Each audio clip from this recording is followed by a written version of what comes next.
عبداللہ ابن عباس سے روایت ہے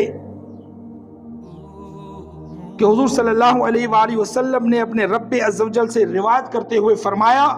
کہ اللہ تعالیٰ نے نیکیاں اور برائیاں لکھ دی ہیں اور انہیں واضح فرما دیا ہے، لہٰذا جس نے نیک کام کا ارادہ کیا اور اس پر عمل نہ کر سکا تب بھی اللہ تعالیٰ اس کے لیے پوری نیکی کا ثواب لکھ دیتا ہے، اور اگر اس نے نیکی کا ارادہ کیا اور پھر اس پر عمل بھی کر لیا تو اللہ تعالیٰ اس کے لیے 10 نیکیوں سے 700 بلکہ کئی گنا اضافہ کر کے لکھ دیتا ہے، اور جس نے برائی کا ارادہ کیا پھر اس کا ارتکاب نہ کیا یعنی وہ گناہ نہ کیا تو اللہ تعالیٰ اس کے لیے ایک کامل نیکی لکھ دیتا ہے۔ اگر کوئی شخص برائی کا ارادہ کر لیا اور پھر اس پر عمل بھی کر لیا تو اللہ تعالیٰ اس کے لیے صرف ایک برائی لکھ دیتا ہے۔ اور یہ بہت پیاری حدیث ہے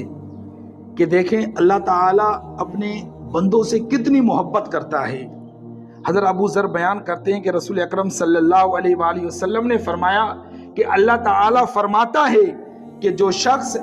ایک نیکی کرتا ہے تو اسے اس کی مثل 10 گنا اجر ملتا ہے اور میں مزید اجر دیتا ہوں۔ جو شخص ایک برائی کرتا ہے اسے صرف ایک برائی کی سزا ملتی ہے یا میں اسے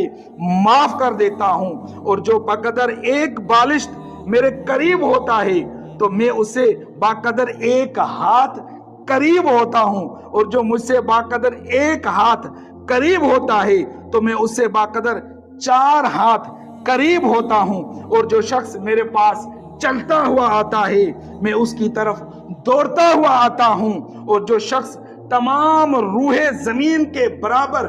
گناہ کر کے مجھ سے ملے اور اس نے شرک نہ کیا ہو تو میں اسے اتنی ہی مغفرت کے ساتھ ملوں گا۔